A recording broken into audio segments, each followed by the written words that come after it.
ladies and gentlemen, please welcome Adi Bahtiar Yusuf.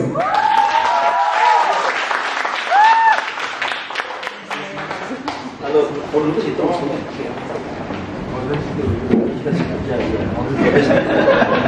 Ayo kamu pakai. Saya Adi Bahtiar Yusuf, senang ada di sini. Back to back ya. Iya, back to back dari antar instansi pemerintahan. Kemarin kita habis kerja losmen sama TPRI.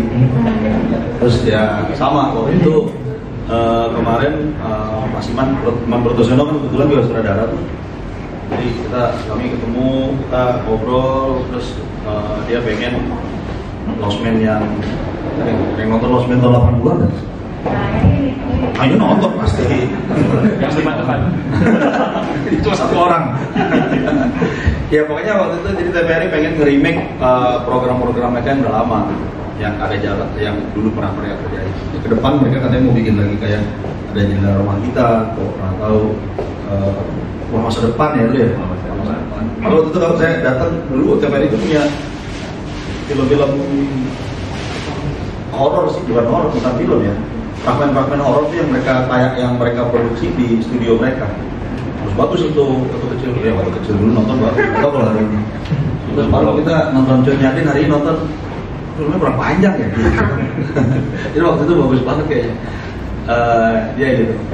Ya, saya tadi kesini agak nyasar dikit sih ke keuangan apa militer sebelah sini. Terus diusir ke tentara. Masih seru ya ternyata. Nah ini apa namanya? Ini mulai aja langsung deh. Basic dasar dari pekerjaan ini sih. Kalau saya kuliah komunikasi. Jadi mungkin teman-teman pernah nonton film atau apapun gitu ya sebut nama lah dari Nugroho misalnya. Apa yang dibuat kita akan dengan gampangnya bilang film festival nih. Padahal sebetulnya bukan film festival juga sih. Sebetulnya memang di Indonesia segmen penonton film seperti itu hampir nggak ada karena industri bioskopnya nggak bikin. Kalau di luar gitu, bahkan Singapura yang deket itu negara selalu menyediain, bukan negara sih sebetulnya, swasta nyediain yang disubsidi oleh negara tempat-tempat pemutaran film yang genrenya agak berbeda.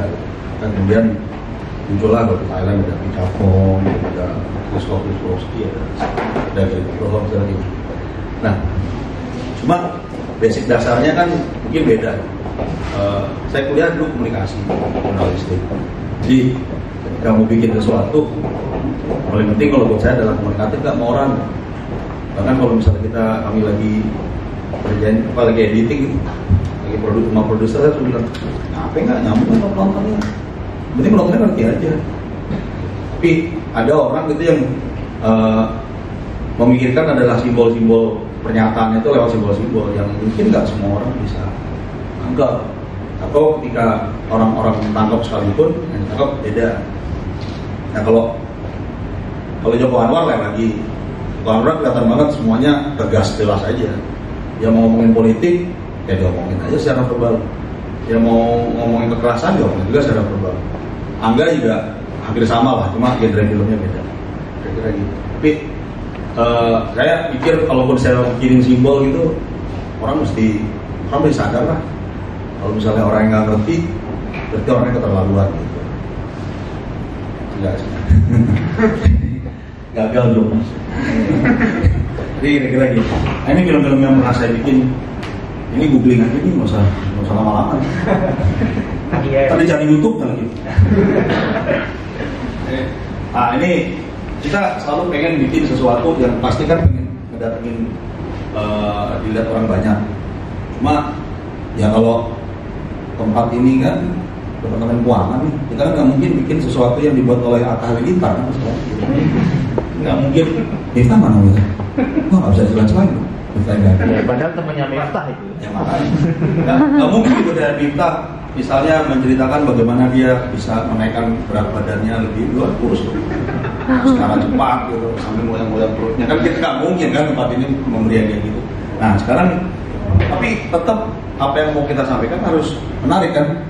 Yang menarik biasanya dimulai dengan ya, kali platformnya semua punya karakter beda-beda. TikTok beda, Instagram beda, YouTube beda, misalnya. YouTube mungkin kayak hutan belantara tuh, mungkin ada 5 miliar kali video dari sini. Dan untuk bisa dapat engagement yang cepat, nggak gampang gitu. Contoh paling inilah, kemarin saya mau hampir kerjasama sama Erigo, ada sebuah project. Erigo itu yang paling penting dari mereka adalah dilihat orang berapa, viewersnya berapa, ya kayaknya malah nggak perhatiin komen gitu. Nah mereka ada proyek yang hampir sejenis yang baru mereka tayangin waktu kita meeting ketiga kalau nggak salah. Mereka punya proyek sejenis yang baru mereka tayangin dan penontonnya nggak cuma sih, banyak sebetulnya 1,2 juta, apa 800.000 gitu. Ada berapa gitu. Nah terus si Sadat ini bosnya, ini dikit banget nih, ternyata nih kalau kita bikin dulu kayak gini. Dia bandingin sama Raffi Ahmad. Raffi Ahmad baru 5 jam tayang udah 6 juta. Tadi situ mau Raffi Ahmad ini main ke pabriknya Erigo, terus ya gitulah Raffi Ahmad teriak. Tapi kan kekuatan dari siapa sih Raffi itu kan sebegitu besarnya satu, channel juga sebegitu ramenya. Channel yang dipakai sama sebenarnya bukan perimbangan yang benar sih, karena Raffi punya berapa subscriber 12 juta ya. Nah, sementara si videonya siapa itu gitu yang bikin jalan-jalan sama Erigo itu cuma 40.000-an atau 100.000, ya lumayan sih. Itu kalau dibanding Raffi Ahmad jadi nggak ada apa-apanya. Jadi ukurannya nggak kelihatan. Sementara karakter penontonnya Raffi Ahmad dengan si yang satu lagi ini kan jelas beda. Yang satu orang nyari travel, yang mungkin jumlahnya memang cuma segitu. Satu lagi Raffi Ahmad ya, yang nonton Raffi Ahmad siapa sih? Nonton Raffi Ahmad kan? Aku. Kayaknya Raffi Ahmad kita kayak sama kayak kita ngomongin penonton sinetron kita makin ada yang nonton sinetron nggak? Ada. Nggak? Kayak di sini ruangan ini. Apa nonton ya maksudnya? Ini enggak. Oh minta nonton sinetron. Karena cinta. Ya karena kan situasi selalu gitu. Satu pun di ruangan nggak ada yang nonton sinetron. Terus semua media segala macam nggak orang-orang kayak kita malah selalu sinetron meracuni bangsa, tontonan pembantu segala macam. Ini dibikin terus, bentuknya sama terus sampai hari ini. Karena sama juga kemarin ada artikel yang bilang bahwa Atta Halilintar yang ditampilkan adalah kebodohan, membodohi bangsa karena dia memamerkan kekayaan. Sementara proses yang penting kan untuk mencapai sukses kan itu yang harusnya diceritain. Tapi Atta nggak melakukan itu. Penontonnya banyak, berarti entah kita ini kaum minoritas ternyata, atau sebenarnya kita nonton tidak aku. Ya sama kayak gitu kan si Raffi Ahmad. Kalau misalnya kita mau breakdown siapa segmennya, kita nggak pernah tahu. Atta Halilintar juga nggak pernah tahu, nggak pernah ada ukurannya. Tapi kan jadi sebetulnya ukuran tadi menarik ini, membuat video yang menarik itu balik lagi kita mesti tahu kita mau ngomong sama siapa. Kita mesti tahu dulu audiensnya siapa. Raffi mungkin tahu yang Raffi dan bukan mungkin pasti dia tahu kalau audiens dia ya bukan orang-orang kayak kita yang akan dengan makan mentah-mentah aja tuh materi-materi kayak gitu. Materi dia lagi main-main sama anaknya, kita nggak peduli dia main sama anaknya. Jadi kita pengen dia lagi rekam aja. Ya, mungkin kalau dia lagi sama istrinya mungkin kita lebih tarik dikit, itu juga mungkin. Tapi ya makanya jadi yang paling penting kita tahu siapa audiens kita. Kayak ini ada cerita nih. Jadi buku Dilan dulu belum ada filmnya. Itu dibawa sama ada salah seorang produser di Indonesia. Di Indonesia kan sekarang praktis generasi baru udah buat muda. Anaknya udah kasih ke anaknya. Anaknya kayaknya nggak kayak bapaknya sih. Cara mikirnya itu dikasih itu dia bilang, "Apaan nih? Mau ngapain gini ya? Ini rumah kecil saja sih siapa mau nonton? Udah tahun berapa nih?" Nah gitu. Tahun segini nggak apa-apa orang kayak gini. Setahun atau 2 tahun kemudian filmnya rilis ya. Nonton banyak banget. Jadi begitu datang, Pak Amrit, 8 juta tuh yang nonton. udah nggak ngomong deh, repot juga sama selera orang nih, wah. Jadi dia maksudnya kan dia mesti paham audiensnya kan. Dia mungkin nggak pengen buat itu, tapi kan dia harusnya kan ya dia sebagai pedagang harusnya dia tahu kan kalau orang kita nyari publik penonton Indonesia itu nyari film seperti apa. Ya kayak film saya lah, Loh Morsel. Filmnya dia ngomongin orang, bla bla bla segala macam. Banyak yang nonton, yang ngomongin banyak, puji penonton mah gak ada apa-apanya dibanding dia kan. Jadi 8 juta, 200 ribu kan. Artinya, tapi waktu bikin saya bayangin yang nonton orang-orang seperti ini, usia segini, walaupun sedikit tuh, saya pikir nontonnya kalau lebih dewasa, tapi nyatanya waktu lihat respon yang lebih muda juga pernah nonton. Saya punya teman yang tahun lalu udah beli tiket pesawat, tiketnya lalu kemudian harus dia refund, nggak bisa refund dong. Jadi enggak setahun, dia tunda lagi setahun. Dia beli tiket tanggal 6 Mei, nggak bisa juga kan. Nah sekarang lagi berusaha lagi. Kalau saya udah dapat Juni gitu. Nah situasinya berarti kan 2 kali orang nggak pergi gitu. Artinya kan kita paham sama konteksnya kan. Emang mesti di-breakdown dulu sih. Misalnya 2 tahun beruntun dia nggak bisa pulang. Artinya 2 tahun dia nggak ketemu orang tua asumsinya. Nah situasi orang tuanya kayak apa? Mungkin selama ini sebelum ada pandemi ini si karakter pulang 3 bulan sekali. Oh itu juga perlu di-breakdown lagi. Kalau misalnya mudiknya cuma ke Bekasi kan deket. Tapi kalau mudiknya kayak saya kan mudik ke Kepala Putih doang. Jadi nggak boleh juga gitu. Nah, tapi kalau misalnya dia mudiknya ke Makassar gitu, kan mungkin situasi jadi beda. Ada nih yang kerja sama kami, Rocky, si Yus itu nggak bisa pulang karena dia ke Makassar. Sebetulnya sih bisa diakalin kan dengan surat, tapi tiket ke Makassar 3,5 juta dari sini ke sana, dari Jakarta Makassar itu lebih murah. Nah itu hampir tiap hari kan kita, lu nggak lihat ya? Hampir tiap hari kita ngeliat dia video call gitu kan, dan kita lihat dia kangen nak gitu. Artinya kan situasi kayak gitu harusnya kan dimasukin aja gitu. Jadi membuat videonya jadi lebih engaging. Terus dikasih efek suara lah. Ya kalau di film sih, di film kan kalau kita syuting juga nggak itu ada suaranya, kan diisi itu jadi. Kalau nonton film thriller gitu, mukul kepala orang kan cuma, ya nggak dipukul bener kan, nggak ada suaranya. Ya begitu di film, ini orang pecah. Kayak gitu-gitu kan. Jadi artinya diisi suara, dikasih efek, sama dibikin breakdown ininya, mau ngomong sama siapa, situasi mau ngomong sama siapa, habis itu di situasi seperti apa, terus karakter ini juga dibikin breakdown background karakter, dibikinin background karakter lagi, bikin background karakter. Dia misalnya itu tadi, dia biasa pulang 3 bulan sekali, dia pulang ke Makassar, kasih aja di Alek dikit, dia pulang ke Makassar 3 bulan sekali, karena muda. Kali ini dia nggak bisa pulang berulang-ulang. Ibunya mungkin gaptek, jadi nggak pernah dia bisa video call. Kalau video call sana mesti gelap, karena ibunya ngomongnya nggak begini gitu misalnya gitu. WhatsAppan aja ibunya nggak bisa misalnya gitu. Jadi kan situasinya bakal lebih tragis lagi. Kalau ini kan yang kemarin ditonton kan kayak, oh ya nggak bisa pulang, oh iya nggak bisa pulang. Jadi yang lihat nggak merasa kasihan.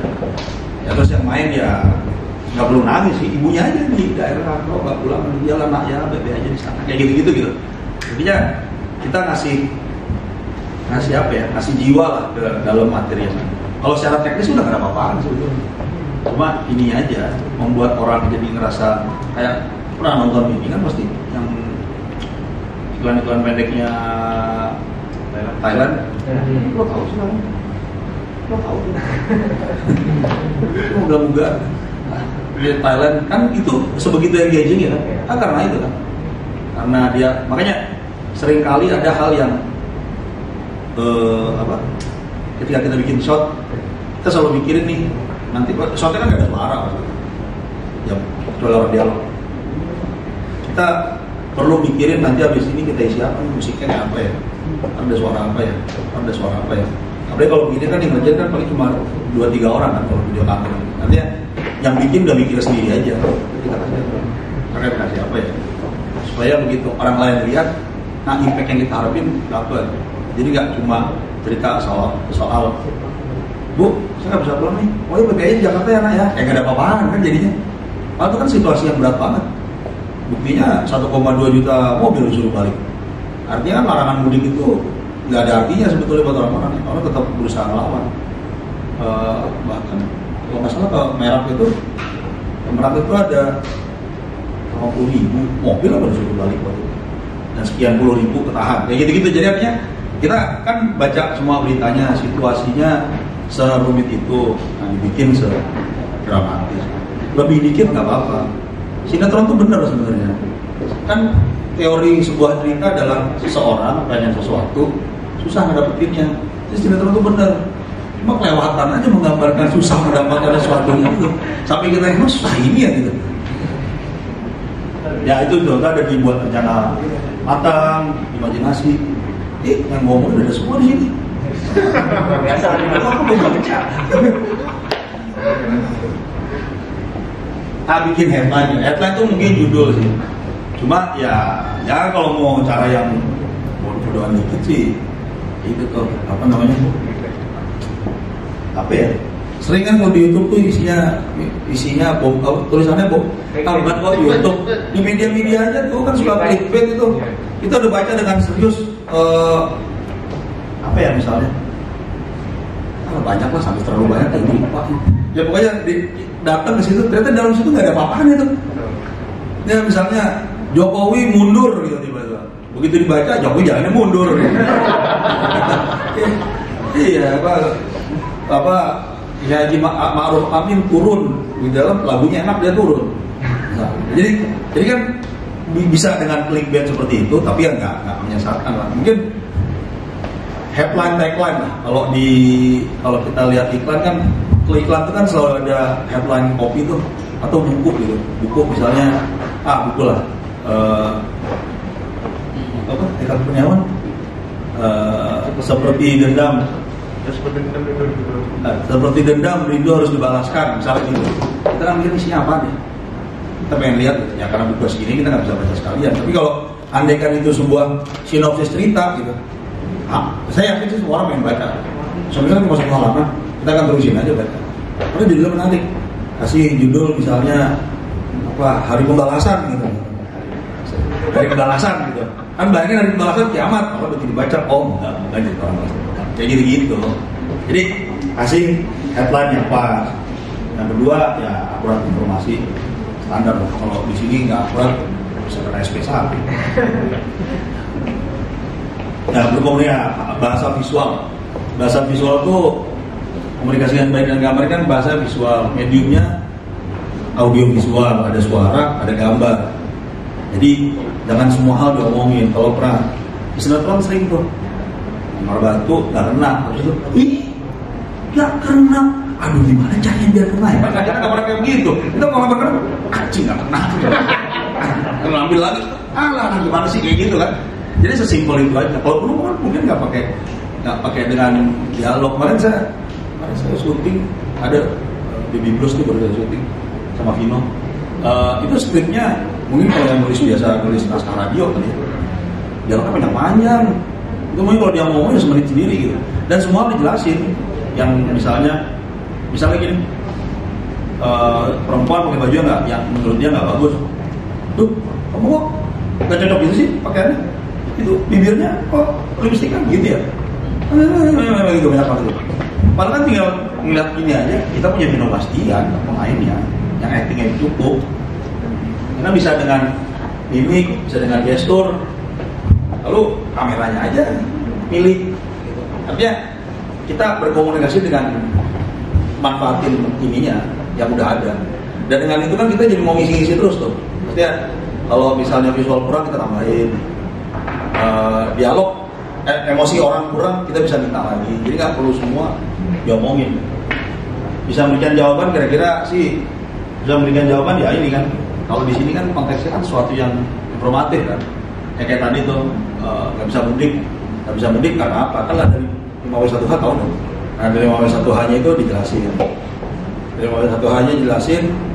Lalu misalnya dikemas dengan bagus, misalnya kalau YouTube ya thumbnailnya menarik, itu dibuka dengan terus untuk menarik orang tulisannya biasanya tuh judulnya kasih yang bagus. yang engaging lah kayak gitu supaya headline yang kuat. Dan yang kuat kayak misalnya udah pernah lihat belum yang itu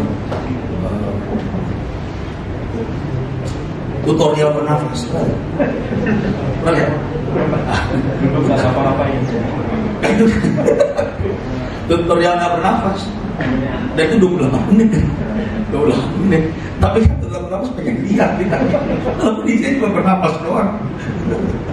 Apa lagi tuh yang ini Duduk nggak apa-apain. dulu nggak apa-apain ya itu 2,5 jam nih yang ini ada masak air cara masak air tapi kan secara hukum headline yang kuat kan cara masak air sementara kita yang apa sih cara masak air gitu kan beneran dia masak air dia nggak bohong dan nonton 2 juta. Jadi kadang-kadang apa ya kalau kata David Ogilvy great ideas usually comes from simple ideas. Itu simple banget idenya. Bernafas doang dia udah. Dia bernafas. Kita pengen tahu isinya emang kampret banget. Engaging konten kalau di konteks ini sih konteks kita gitu di ruangan ini ya konten yang itu tadi dekat sama orang. Kalau nggak dekat agak susah ya. Maksudnya kita ngomongin Avengers misalnya Marvel itu kan sebetulnya punya engagement yang besar gitu secara umum minimal orang Amerika ya. Kalau nggak salah tuh Amerika itu kan bangsa baru tuh migrannya masih banyak banget dan sampai hari ini masih banyak datang tapi awal akhir abad 20 kan masih banyak orang datang. Kalau lihat buku foto atau bahkan film-filmnya kan patung Liberty itu kayak lambang imigran dari Eropa berdatangan kan. Kalau nggak salah pernah lihat foto tahun 1890 tuh orang datang masih dengan pakaian khas Polandia, Italia, gitulah di pelabuhan New York. Artinya bangsa itu kan baru. Mereka pengen sesuatu yang membuat mereka jadi bangsa sendiri kan, bangsa Amerika. Nah, salah satunya film. Kalau perhati deh, komik di Amerika itu muncul dari tahun antara 28-29 sampai sekitar 40. Itu ramai banget. Dan semuanya isinya kan sebenarnya kalau diperhatiin isinya kan patriotisme tentang being American. Mau Batman, mau Superman yang datang dari planet lain sampai sini bahasa Inggris Amerikanya lancar banget itu tiba-tiba iya berarti semua film alien pasti ngomong bahasa Inggris Amerika lagi nggak ada gitu ngomong Inggris logat Manchester tuh nggak ada jadi mereka bikin itu kan building national character. Pernah nonton dokumenter di mana gitu jadi Henry Kissinger cerita ini contoh lain sih. Henry Kissinger bilang kalau Amerika menang sepak bola Piala Dunia 50 sama Inggris 1-0 itu kan monumental banget. Tapi kenapa mereka nggak dorong sepak bola lebih maju lagi karena kita ini bangsa baru, kita ini perlu jadi orang Amerika. Kalau kita main sepak bola, main European football, kita bakal sama aja sama orang Amerika, sama orang Eropa. Dan kita harus keluar dari akar itu untuk bikin bangsa baru ini. Mereka bikinlah dari rugby nggak populer di sana orang main American football. Jadi ya itu caranya. Cuma how to communicate-nya kan Avengers kan begitu. How to communicate-nya begitu. Waktunya jelas kan tentang patriotisme, tapi how to-nya dari planet lain, manusia super, apa, ada rahasia menghadapi serangan dari luar. Cuma kalau kita kan serangan dari luarnya dibahas sampai hari ini masih Cina sama PKI. Kalau dia udah alien, gitu kan. Tapi kan sama sebenarnya. Mereka ngomongin sesuatu yang ini dari luar dan karena mereka resource-nya besar, didukung ya pemerintah dukung dengan aturan. Itu kan industri nomor 2 di dunia, senjata, nomor 2 film. Untuk propaganda budaya mereka, makanya mereka biasa dorong dengan kekuatan kapital yang gede. Dan itu yang kita lihat sekarang. Dan itu jadi bisnis yang sangat besar juga. Jadi di konteks ini dalam hal yang lebih kecil kan kalau saya bayangin sih ini kan partai pemerintahan ngomong sesuatu yang berhubungan waktu say-nya udah jelas banget sesuatu yang ada hubungan kebijakan pemerintah tapi how to-nya itu yang lebih penting kan kayak nonton Avatar kan Avatar waktu say kan cuma laki-laki jatuh cinta sama orang kampung yang kebetulan semua menyembah pohon kan gitu cuma coba kalau misalnya yang main Shahrukan kan jadi film India biasa, iya kan? Dia bikinin 3D tuh, bikin 3D kan, wah ini bagus kan. Ceritanya perhatiin aja coba, pulang sekali lagi lah nonton. Jadi coba, lelaki di kota datang ke kampung, jatuh cinta, cacat, lalu kemudian dia bisa pakai helm yang membuat dia bisa berubah sejelek orang-orang kampung itu. Yang kebetulan orang kampung itu menyembah pohon, iya kan? Cuma gitu doang sebenarnya. Itu what to say-nya, how to say-nya itu yang membuat film itu jadi biasa. Sama Titanic juga begitu. How to say-nya kan cuma selingkuh di kapal. How to say-nya kapal, what to say selingkuh di kapal sih? What to say-nya ada kapal mau tenggelam. Habis itu dia cerita cinta segitiga di kapal. Yang kemudian hanya 3 jam dan kita semua nonton nangis di ending kan gitu. Tapi itu makanya sebenarnya apa yang mau kita sampaikan itu sih kita semua tahu lah. Pesannya jangan mudik. Bagaimana nyampein itu?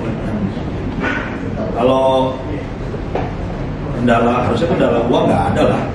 Ya kan nggak perlu bikin sesuatu yang baru. Kan ya kita di level itu nggak ada. Apalagi namanya departemen gitu.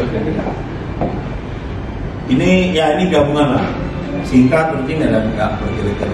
Pesannya gampang lah pokoknya yang mesti diperhatiin tuh bikin sesuatu itu pesannya satu aja lah, single mind message gitu. Kalau udah 2, kalau di film panjang sih ya kita sebutnya subplot, tapi cerita tetap satu.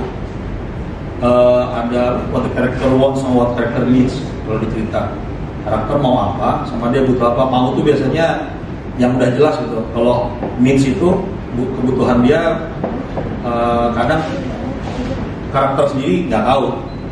Kayak apa yang paling baru? Film apa yang paling baru? Buat contoh, Brad Hoffman nonton nggak Brad Hoffman? Nggak nonton. Apa ya? Nobody. Godzilla. Godzilla karakter bosnya apa ya? King Kong mau apa King Kong? Nyari rumahnya. King Kong mau nyari rumahnya ya. King Kong once mau nyari rumahnya dia. Needs-nya? Belum nonton ya? Pesan gue berapa itu lupa apa needs-nya apa? Ya tapi ada once ada need. Jadi King Kong mau pulang rumah kan? Mau cari rumah dia kan? Itu once ya kan? Needs-nya kan membuat si Godzilla nggak ganggu bumi kira-kira gitu. Sesuatu yang nggak sengaja dihadapin. Jadi needs itu bisa ditemukan di dalam cerita. Sebenarnya sama tuh, wants-nya si karakter di video Jangan Mudik itu, wants-nya mudik, tapi needs-nya kan menjaga kesehatan semua orang. Yang mungkin dia sayang apa enggak, dia sadar atau enggak. Jadi clear gitu. Message-nya satu aja. Nanti kalau misalnya kayak King Kong itu ada karakter-karakter lain, itu subplot aja, kecil. Wants-nya nggak terlalu penting, ini yang penting. Sama kalau itu juga si mudik-mudik apalagi cuma satu orang kan yang muncul, ya wants-nya dia, needs-nya dia, dan kegambar dalam sekian menit. Kalau itu kan efek tuh 3 menit ya, atau 5 menit ya, sekian menit lah. Kelihatannya secara praktikal durasi kerjaan sih beda pasti kan kalau kami bikin panjang, tapi sebetulnya hukumnya sama, tetap ada babak 1 apa, 2 apa, 3 apa tuh, satunya kita nyebutnya yang setting sih, nanti dia jelas, habis lagi pakai dulu. Dan ada kayak namanya yang setting incident, jadi apa yang membuat ceritanya mulai terus pengumuman. Sekarang ini itu pandemi untuk besar, lewat gitu dulu gitu. Jadi ceritanya mulai. X1 dia duduk begini punya. Habis itu tengahnya ibunya bilang udah nggak apa-apa lah, bisa pulang lah, gitu kan. Terus habis itu 3-nya dia masih apalagi gitu, lupa tuh, gitu terakhir endingnya konklusinya adalah dia nggak pulang, kan gitu aja sih. Tapi teorinya sama, dia babak. Kita nanti biarin aja. Ya ini juga. Oke, ini kita kemarin nonton Brad Hoffman, nonton Nobody. Nggak tahu kalau film action sih, cocok namanya. Cerita Nobody itu ceritanya cuma anaknya kehilangan kalung kucing. Dia datengin yang ngambil kalung kucing, dia cari sana sini. Tadi dia nggak mau urusin perampokan di rumah dia, jadi rumahnya perampokan nggak ada yang bisa diambil kecuali kalung kucing diambil. Sampai sana dia ketemu sama pelaku yang ternyata lagi mau ngobatin anaknya lagi sakit asma apa ya. Dia kan nggak bisa apa-apa karena kasihan. keluar marah-marah mukulin tembok depan apartemen si karakter ini. Balik naik bus ada 4 orang rese yang lagi mabuk gitu, goda-godain sana sini, pakai kepala orang, diajakin berantem, kalah semua. 1 orang masuk, 3-4 masuk rumah sakit, salah satu akhirnya mati. Yang mati ternyata adiknya bos mafia. Mulai cuma gitu doang gitu. Jadi one-snitnya itu malah simpel banget. One-snit cuma ngebalikin kalung kucing anaknya. Netsnya jadi ribet karena ya itu bikin dengan cara seperti itu. Lalu kemudian ngemasnya juga ya itu mesti bisa dinikmatin dengan cara yang bisa dinikmatin. Kalau bisa dinikmatin dia Bratoman juga. Bratoman cuma cerita anaknya dibunuh, bapaknya balas dendam, gitu doang. Tapi kan dari zamannya Bruce Lee ceritanya juga kayak gitu kan. Zamannya Bruce Lee gini-gini, ceritanya ya gitu aja. Tapi dia ngemasnya dengan cara yang bagus. Dia mulai dengan secara teknis bagus tuh. Habis gitu pelan-pelan dikasih jasa setup datang. Karakternya misterius. Terjadi hal yang gambarin kita mulai mikir, ini orang siapa ya? Terus ada scene yang keluar dia mobil berangkasnya dirampok orang, terus dijelasin dia cutting malah di mobil dirampok orang, terus tiba-tiba terus rampoknya gimana? Ya mereka pergi aja gitu penjelasannya. Visualnya itu kayak cuma 3 menit kemudian Jason Statham keluar, nutup ini, membuka, semua orang bubar. Dengan buka ketakutan semua orang bubar. Jadi kita kan, ini siapa nih orang?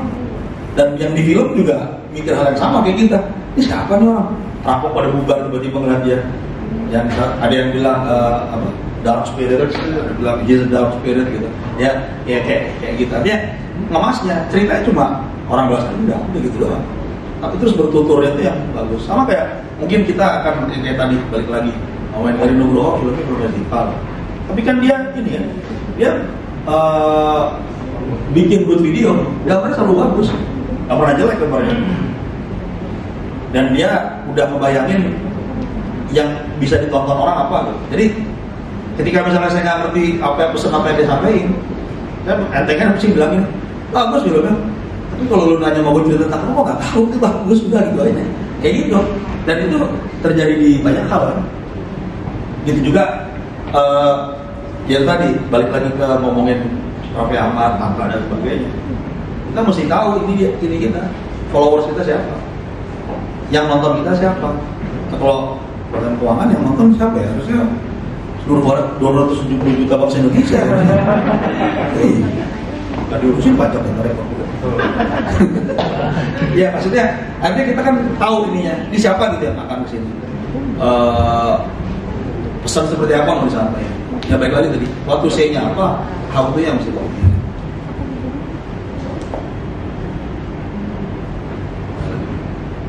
Udah. Ada pertanyaan? Oke. Assalamualaikum warahmatullahi wabarakatuh. Terima kasih kesempatannya. Berkaitan dengan once and this tadi, saya ingin bertanya gini, adakah trik yang paling gampang untuk kita membuat quiz dari sebuah cerita? Menurut pengalaman aja. Trik paling gampang apa ya? Kita mesti formulasi dengan ini satu pertanyaan langsung aja jawab. Boleh satu. Sebenarnya sih paling penting sih kita bikin, kalau saya sih bikin formulasinya aja. Kalau Lovers nonton nggak? Film saya Lovers nonton? Belum. Nah, kalau diceritain kita tahu ya. Nggak, yang paling penting sebenarnya itu semua breakdownnya itu banyak catatannya. Ntar Aaron akan ceritain sih. Tapi kira-kira nih kita bikin breakdown karakter dulu, bikin biografi karakter. Misalnya karakter pakai jam tangan kanan, jamnya di tangan kanan, pukul pakai tangan kiri, misalnya gitu, mobil pakai tangan kanan, cebok pakai tangan kanan, misalnya gitu. Hal-hal yang kayak gitu. Nanti kita ceritain gitu. Lalu terus kita bikinin universe-nya dengan bagus, dengan benar gitu. Universe-nya apa ya, film yang nggak lama, siapa? Knives Out pakai bertwist kan? Knives Out kan filmnya 20 menit udah tahu pelakunya soalnya. Knives Out itu kan polanya Agatha Christie tuh, ini. Knives Out itu polanya Agatha Christie. Dia kan cerita tentang rumah, nonton kan Knives Out? Gini, yang sering film lama aja ya nggak apa-apa ya. Salt. Apa? Salt. Garam. Salt si Angelina Jolie. Nah itu kan universe-nya kan jelas banget. Angelina Jolie kerja di agen rahasia. Lalu si cowok ini siapa cowok namanya? Itu dia agen satu lagi. Nah, agen satu lagi yang besar di tempat yang sama. Nah, Angelina Jolie beneran dari Rusia kan? Si agen ini beneran dari Rusia kan? Dan dia seolah dibikin untuk, kalau nggak salah si cowok ini akhirnya jahat kan? Angelina Jolie ini beneran, si Salt ini beneran datang dari Rusia, beneran diplot untuk melakukan serangkaian teror ini. Tapi kan disiapin backupnya yang sama sekali nggak pernah diceritain kan dari depan. Kan sebetulnya itu malah gampang banget. Universe-nya udah ada agen rahasia bahwa Rusia naruh orang-orang dari dibesarkan menjadi taruh di Amerika, dibesarkan melawan sesuatu. Tapi kan penonton nggak pernah dikasih tahu kalau laki-laki juga ada. Nah kan itu kekuatannya. Jadi ada hal yang kita udah dari awal kita nggak kasih tahu. Kalau di ceritanya Agatha Christie ini kayak enak kayak ada misalnya di gedung ini terjadi pembunuhan gitu. Ruangan ini jadi pembunuhan. Ada orang mati di ujung situ gitu di antaranya. Nah, kita nggak boleh keluar, dan karena penyelidikan dilakukan di luar. Gitu. Nah, si Agatha Christie, tuh gitu tuh, itu akan fokusin di ruangan ini aja. Di breakdown aja satu-satu karakternya nih. Si ini ngapain, misalnya kan digambarin misalnya secara visual main HP mulu. Nanti di ending bisa dibahas tuh apa yang mereka ngapain di HP-nya, pemain game atau apa. Karakter satu lagi berebut warisan sama adiknya. Ada karakter lagi mantannya cowok yang mati di ujung sana gitu, racunan gini-gini. Habis itu apalagi gitu. Nanti di akhir dia selalu kasih karakter yang biasa detektif atau ada Miss Marple sih nenek tua, itu lagi Hercule Poirot detektif. Yang kalau Agatha Christie lu bikin satu nenek tua, satu lagi paniki, Hercule Poirot kecil, kumisan, nggak bisa berantem. Jadi emang struktur cerita ini dibangun untuk orang yang pintar mencari masalah, selalu begitu. Nah, ntar di ending itu dikumpulin dia kan berikan satu-satu, si ini itu begini, lo ini. Ntar kalau di bukunya dia bikin, kalau di buku misalnya ininya nih bolong, pernah rokok, dia tulis cuma sekali di halaman di bab berapa, ntar digambarin sering rokok kan sehari sekian kali, makanya gelisah dalam ruangan. Jadi dia bukan pelakunya, ini gambarin rokoknya gitu. Ntar gitu terus sampai akhirnya bisa nemuin siapa rokok.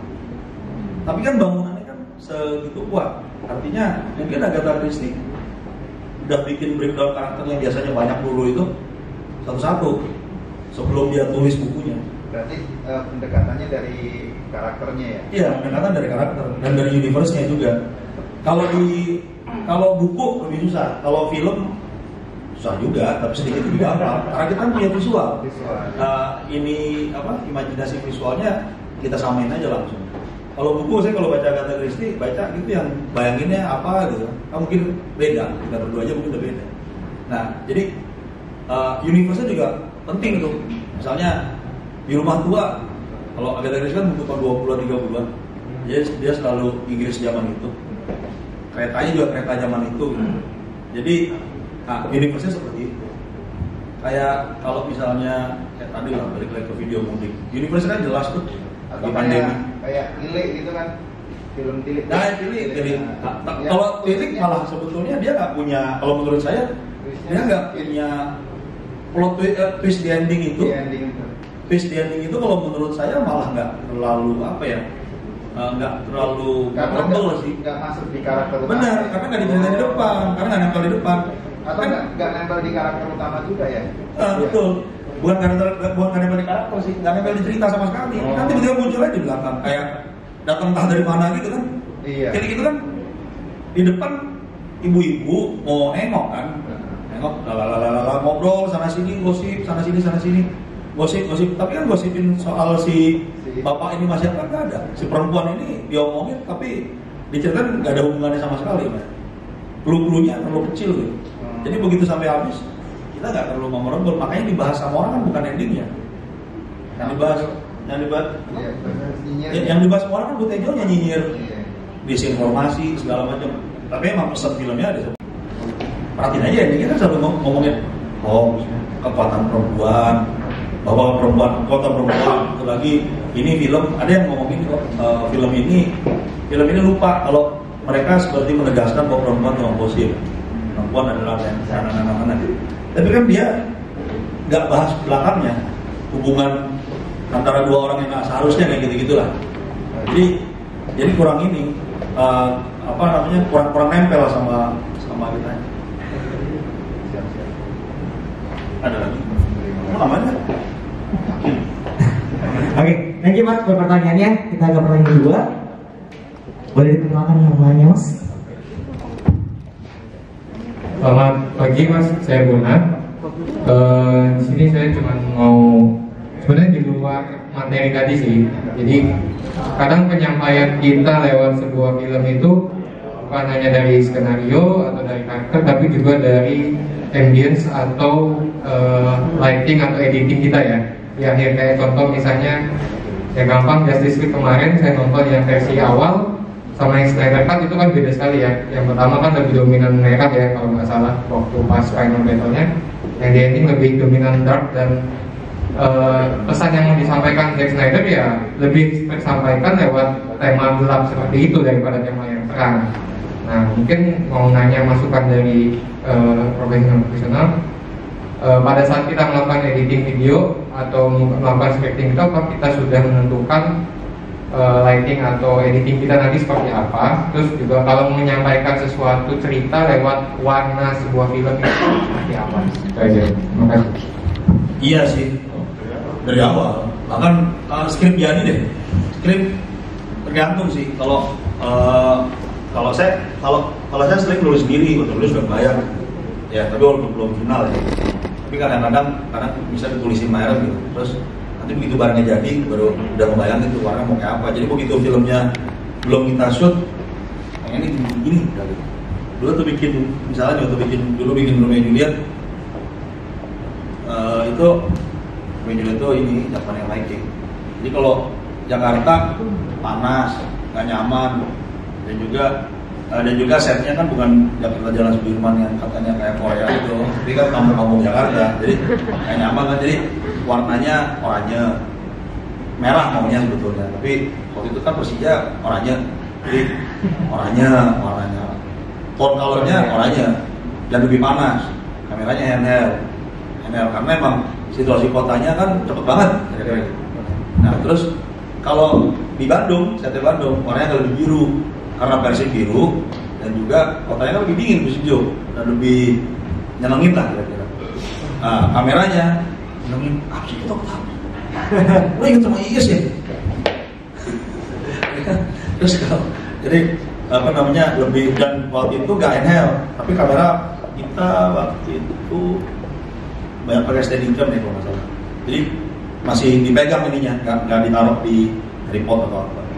Nah terus karakter waktu mereka kawin lari pergi ke Malang, karena Malang ceritanya tempat yang netral. Nah warnanya juga netral, tapi itu kan ngasih impact ke penonton kan. Iya.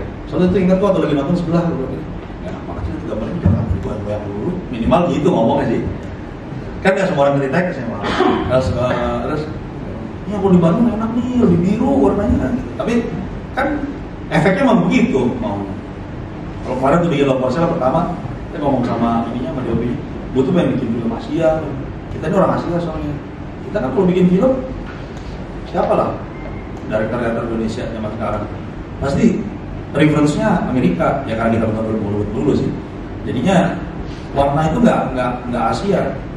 Terus Asia tuh ya Asia sebenarnya sih kalau hari ini paratus kan cuma Hong Kong, Cina, Taiwan, Jepang, Korea di tengah lah. Korea udah mulai gabungin warna timur sama barat katanya. Ceritanya kan barat banget. Yeah. Thailand juga, tapi Thailand sebenarnya hampir sama Cina, sama Cina Jepang gitu. Jadi itu warna lebih dominan merah.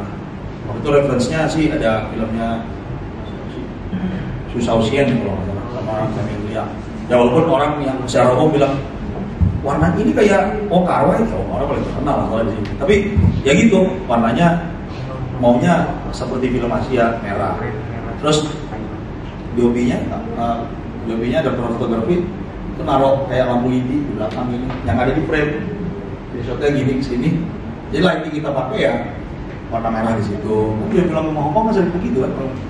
Jadi itu impact-nya juga, impact ke penonton itu bayanginnya kalau impact ke penonton ya soal ini aja lebih redup aja kalau malam dan kalau siang dan agak lebih terang kalau malam ininya tone color-nya. Soalnya kan referensi warna kan dikasih ke ini coloris, nanti coloris mau warnain lagi. Nah kita cuma nyiapin base color-nya aja buat mereka. Tapi emang mesti dipikirin dari awal, termasuk juga ini gerakan kamera. Waktu yang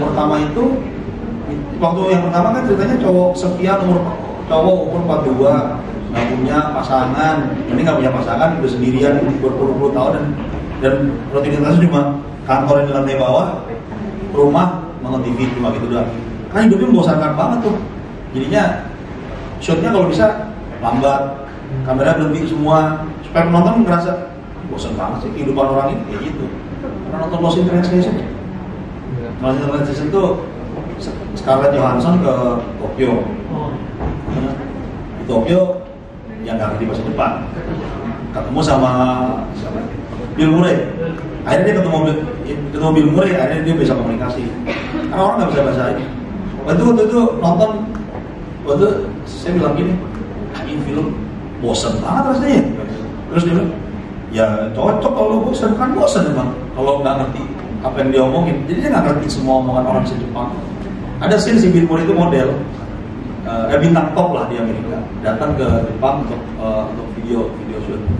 Jadi ada penerjemahnya, ada tuh scene. Kan gue bayangin Lost in Translation, jadi penerjemahnya pokoknya ada gerakannya minum, nengok gitu. Terus cut. Ono tuh, ada tuh gimana sih? Wajah sih, wah, apa gitu. Terus, what did he say? Si penerjemahnya, he said, turn left. Tapi banyak banget tuh kalimatnya tadi kan, cuma turn left begitu. Yang kayak gitu gambarannya. Dan dia gambarin dengan kota yang rame, orang-orang sunyi, gitu. Jadi emang gerakan kamera, warna, bahkan editing sekalipun nentuin banget sih di belakang. Ya ngomongin twist tadi, saya sih nggak ngerasa semua materi itu harus bertwist ya sebetulnya. Ya sama kayak kita nonton film Iron Man gitu, kita udah tahu Iron Man nggak akan mati dia nih. Walaupun dia dipukul-pukulin gitu, dicopot jantungnya, hidup juga. Tapi yang paling penting kan menjalani ceritanya sih. Thank you. Apa ada teman lagi yang mau bertanya? Oh banyak nih. Saya kasih ke Joshua sana dulu ya Mas. Ya, jauh di ujung sana menyimak dan ingin memberikan pertanyaan. Silakan Mas. Bikin translasi Mas, biar kelihatan. Jadi mau tanya nih,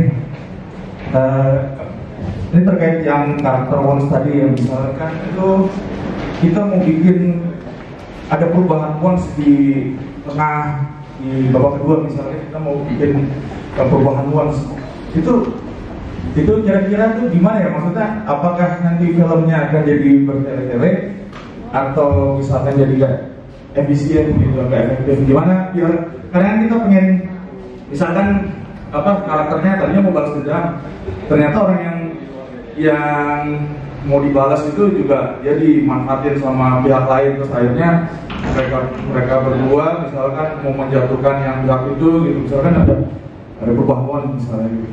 Sebetulnya sih Wons-nya nggak berubah itu. Oh gitu ya? Wons-nya kan sama balas dendam. Oh balas dendam ya? Tujuannya yang beda. Jadi misalnya Wons-nya balas dendam, tapi kan di awal dikasih tahu kalau pelakunya siapa gitu. Ternyata masuk babak kedua tadi itu bukan, dan kemudian mereka bergabung, kan Wons-nya masih balas dendam. Needs-nya yang lebih penting sih, needs-nya itu apa ya, misalnya bisa mungkin membuat dia mungkin makanya balas dendam itu bisa buat dia apa? Buat dia lebih lega misalnya. Kan balas dendam itu pengarahan doang kan sebenarnya. Nah tapi yang dia butuhin kan sebetulnya apa? Misalnya yang dia butuhkan itu adalah lebih lega dalam menjalani hidup dia ke depan. Nah kan itu jadi needs-nya. Nah itu yang dijalanin. Kalau wants itu sama itu. Wants itu pasti satu. Berarti kalau supaya menarik, needs-nya aja yang di ini ya? Needs juga tidak berubah sebetulnya. Tapi needs itu bahkan karakternya juga bisa nggak tahu. Karakter bisa nggak sadari bahwa itu needs dia. Benar. Jadi kita bisa sadar kayak ini nih. Dia mau wants-nya itu balas dendam sama Aaron misalnya. Ternyata di masuk 20 menit per 30 ternyata bukan dia cuma manfaatin pihak lain ya. Lalu kita bergabung untuk menyerang pihak lain. Berarti ini kan wants sama masih kesana. Tapi kemarahannya kan pindah nggak di sini tapi kesana. Nah waktu di awal kebutuhan dia merasa kebutuhan dia adalah melampiaskan kemarahan kan. Tapi kan cerita jalan segala macam kan akan ditemukan banyak hal tuh. Misalnya ternyata yang dia balas dendam karena apa misalnya keluarganya diculik atau dibunuh gitu misalnya. Ternyata keluarga juga melakukan hal-hal apa ya kan. Jadi buat kemarahan itu di depan dia sebenarnya cuma mau atau ternyata kita nemuin di tengah kalau bunuh-bunuhan antar dua pihak ini tradisi lama misalnya. Tradisi lama yang harus jalan terus itu kan jadi Nietzsche kan cuma Nietzsche jadi dia mau selesaikan nggak di tradisi lama itu atau dia mau hentikan kekerasan mau dihentikan. Ada tuh apalah film Brazil tuh dua keluarga ini punya tradisi saling bunuh. Jadi setelah berapa puluh tahun 20 tahun nggak salah keluarga A akan dikejar B 20 tahun lagi B dikejar sama A gitu terus sampai mati ya. Maksudnya misalnya kayak gitu ya. Nah sekarang kan tinggal dia mau menuntaskan kemarahan dia tadi atau dia mau menghentikan kekerasan. Nah kan itu nih yang mana yang mau dia tuntasi. Jadi kalau misalkan ternyata pas mau balas dendam, oh dia habis itu di tengah-tengah tuh dia berpikir ternyata dia butuh jadi kaya gitu misalkan. Akhirnya dia malah mau ngambil ininya misalnya mau merampok si orang itu tuh untuk diambil hartanya misalnya. Jadi apakah itu misalkan poinnya sih misalnya beda ada perubahannya. Apakah harus di babak itu kita jelaskan lagi apa bagaimana gitu? Itu bisa aja. Jadi ya itu tadi tadinya dendamnya cuma soal marah, dendam kan marah gitu. Di jalan dia nemuin kalau lawannya kayak banget dia bisa ambil uangnya. Dan uangnya itu akan bisa membuat membuat dia lebih tenang. Ya itu kan berarti needs dia adalah mengambil alih kekayaan itu kan bisa aja itu. Bisa. Jadi motivasi bisa berubah itu.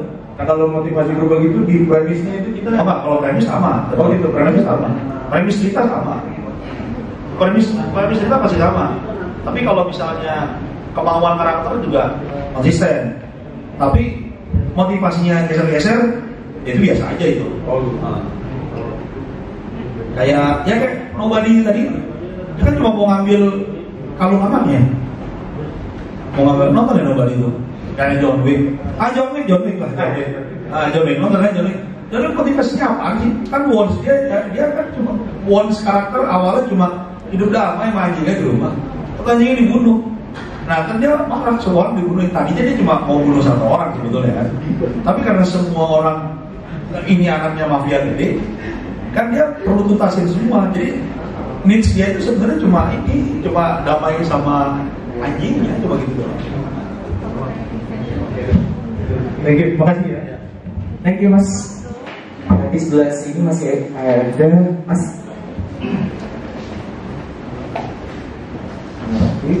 Nama saya Michael dari Bentus. Ada beberapa hal yang mau saya tanyakan. Yang pertama, tadi kita bahas di media sosial, media yang lain. Kalau di kami dan pelajaran dalam pemerintahan, kalau saya secara sederhana mungkin audiensnya itu bisa jadi ke stakeholdernya, yaitu adalah satuan kerja atau pasar. Bisa jadi juga masyarakat luas, kayak tadi kata Francis, ada yang berpartai, kemudian ekonomi nasional, ataupun kami sendiri pegawai sebagai kami melihat apa sih yang terbaru di internal kami.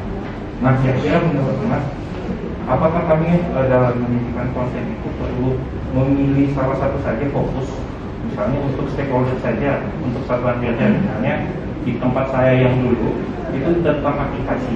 Jadi saya tentang yang berhubungan dengan satuan kerja. Ini ada aplikasi terbaru nih, ada peraturan terbaru, tapi itu kan tentu saja tidak menarik untuk masyarakat. Padahal masyarakat di tempat saya pun pengen tahu, kalian kaitannya ngapain aja sih? Tapi kalau kami lihat update aplikasi kok ini kok kayaknya nggak menarik buat kami, jadinya followersnya jadi berkurang seperti itu. Nah, apakah perlu kami sajikan saja semua, tampilkan semua, ada yang untuk stakeholder, ada untuk masyarakat luas, atau kami khusus saja? Atau kalau kemarin saya melihat kayak di Instagramnya iColor itu untuk memperbaiki iPhone, dia itu memisahkan ada ide khusus untuk servis, ada ide untuk masing-masing daerah, ada yang memang khusus untuk order, ada yang untuk jualan. Apakah perlu dibagi-bagi seperti itu? Cukup satu saja. Yang pertama, kalau di YouTube mungkin gampang ya, kita tinggal di playlistnya aja kita beda-bedakan. Tapi kalau sosial media kayaknya gimana? Kurang lebih harus gimana? Lalu yang kedua, kira-kira untuk kami untuk membuat postingan video mungkin atau Instagram atau apa, kira-kira apa yang bisa kami sebagai pemerintah ini, apa yang bisa kami jadikan target? Tadi berbicara apakah komen, apakah jumlah viewers, apakah jumlah like, apakah jumlah share? Kira-kira kalau kami, menurut Mas, kira-kira apa yang bisa kami jadikan target sebagai acuan? Oh, konten kami menarik, oh konten kami maksud kami itu tersampaikan kepada orang yang menonton dan konten kami enjoyable bagi mereka. Oleh nomor 2 sih sebenarnya mungkin kalau departemen cocok engagement sih tentang orang. Nah komentarnya kan bisa macam-macam. Kalau di netizen kan suka sembarangan pentingnya. Jadi ya mesti siap aja. Kalau saya pernah bilang sama siapa tuh ya nggak apa-apa lah kata-katain orang lu nanti udah kenal. Soalnya kan keuangan lagi. memang apa ya memang udah risikonya, tapi kan itu sebetulnya kalau menurut saya artinya mereka berarti sama lah kayak dikritik orang berarti orang sayang sama kita. Kalau mereka nggak sayang sama kita didiemin aja loh. Apa punya engagement itu sih penting loh. Apalagi kalau bisa disautin, dijawabin. Cuma kan kadang-kadang emang terjebak sama ini kan kata-kata kan. Kalau sampai marah-marah kan jawabannya sering normatif aja kan, terima kasih atas kritiknya. Bahkan harus ada cara lain lah. Ya pasti ada lah yang ngerti itu. Pasti ada yang bisa tulis lah yang untuk ngejawab yang lebih proper, yang lebih dari sekedar itu tadi terima kasih perhatian dan kritiknya. Semoga ini menambah menjadi cambuk bokapnya belakang yang lebih baik. Ada banget. Zamannya Soeharto belum jadi presiden udah begitu. Jadi apa namanya? Ya how to balik lagi kan tadi kan what to-nya sama how to communicate itu juga perlu dibangun.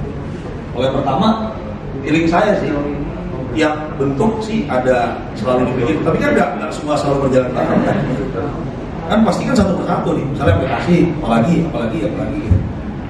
ya tinggal ada timnya aja untuk bisa ada tim komunikasinya untuk bikin idealnya gini nih, ada tim komunikasi ini 2-3 orang gitu yang untuk breakdown apa yang mau disampaikan ke masyarakat dan bagaimana cara nyampeinnya. Nah kalau kebijakan dari atas pasti kan, ya kan dari atas nyampe ke tim komunikasi tentuin. Jadi kita mau ngapain nih? Mau kita apain nih? Kita mau gambarin misalnya teknologi handphone yang sangat teknologi handphone rumit sebenarnya, ya kan? Sekian mega apa nih teknologi dia berarti selalu rumit. Nah kita mau nyampein gimana caranya? Dan disampaikan dengan cara misalnya nih kalau di iklan-iklan kita tuh kan sering materinya handphone, dia mau ngomong teknologi sebetulnya, tapi kan digambarkan mendekatkan Anda dengan keluarga, bisa video call atau bisa mengirim pesan. Kalau sebetulnya lagi kasih tahu kalau bisa mengirim foto, bisa menyimpan kenangan-kenangan masa lalu gitu. Kan sebenarnya kan pesan yang lagi dikasih tahu HP yang ini memorinya gede, teknologinya bagus, jadi videonya clear. Jadi kalau misalnya video call gampang kan gitu doang sebenarnya. Tapi yang pesan yang mau dia kasih tahu. Tapi kalau dia kasih tahu misalnya nggak tahu lah, pokoknya itulah teknologi HP itulah yang mereka kita mungkin nggak akan tertarik lihatnya. Jadi kita lihat video call itu ada tempatnya sendiri. Jadi bukan soal kita kan komunikasi tadi ada dua kan, stakeholder dan ke masyarakat. Kalau saya sih merasa masyarakat lebih umum nih kan, dan masyarakat lebih butuh sesuatu yang lebih ringan, jadi nggak teknis gitu maksudnya. Tapi kalau bisa berkomunikasi dengan sederhana ke orang-orang banyak, kan stakeholder juga dapat message yang sama. Sebaliknya kalau fokus ke stakeholder, bahasanya kan teknis pasti. Nah, ke masyarakat nggak nyampe. Harusnya sih bisa dapat dua-duanya. Kalau zaman dulu Ahmad Dhani pernah bilang musik gua itu, dia ngomong musiknya siapa dia? Musiknya si Anu gitu, dia bilang itu dipuji-puji sama 1000 kritisi. Terus didengarkan oleh sekitar 3.000 pendengar lah. Nah kalau musik gua ini dipuji 700 kritisi cuma, tapi didengarkan 10 juta orang. Ya kayak kan pilih yang kedua pasti kan, iya kan? Nah 700.000 kan cuma beda dikit. Artinya kan semua orang bisa terpuaskan dan kita nyampe, dan itu jauh lebih menantang sih pasti deh. Tapi deh pasti lebih menantang. Nyampein pesan, apalagi kan banyak do's and don't-nya kan di departemen ini. Ya kayak kita kemarin ngalamin hal gampang banget tuh kemarin. Kalau pembayaran nih, sekali bayar semua orang tim produksi itu jumlahnya bisa 1,5 M kali atau 2 M gitu. Kan nggak bisa kan? Jadi kan mesti dicicil. Nah cuma dari awal kita ini orang-orang baru ini kan dari luar datangnya, nggak ngerti tuh sama birokrasi itu. Kalau saya ngerti, soalnya udah berapa kali kerjain. Cuma Impro kami nggak ngerti dengan cara kerja itu. Ya karena kan ada juga kalau BP kalau kadang mesti bikin laporan dulu. Nah informasinya nggak nyampe nih, nggak nyampe dengan benar.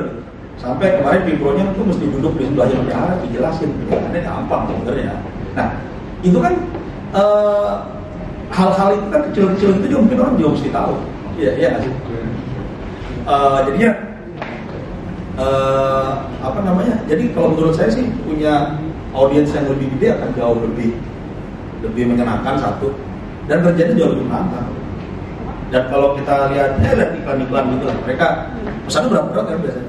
Kalau kita lihat film-film nonton Prometheus itu, film kan ceritanya nyari Tuhan, tapi kan nyampe ini gitu ke luar angkasa dia. Yang kita tonton film science fiction kan karakternya gitu. Dia nyiapin penerbangan untuk pergi ke planet terjauh apa gitu, untuk nyari sang pencipta kan gitu. Dia udah tua banget, udah umur 110 ikut ke penerbangan itu. Kita baru tahun yang jadi ceritanya nyari sang pencipta. Jadi kan nyari Tuhan ada apa enggak gitu. Bukan Tuhan apa kan? Tuhan tuh kayak apa sih? Pencipta dia kan? Kan ceritanya itu. Tapi yang kita tonton kan cerita orang luar angkasa. Sampai luar angkasa itu mau dikejar alien, ya mau dibunuh kan gitu. Kan dibalik lagi ya. Bagaimana kita nyampein? Thank you, tepuk tangan buat Mas Ucup. Terima kasih Mas untuk sesi pertamanya.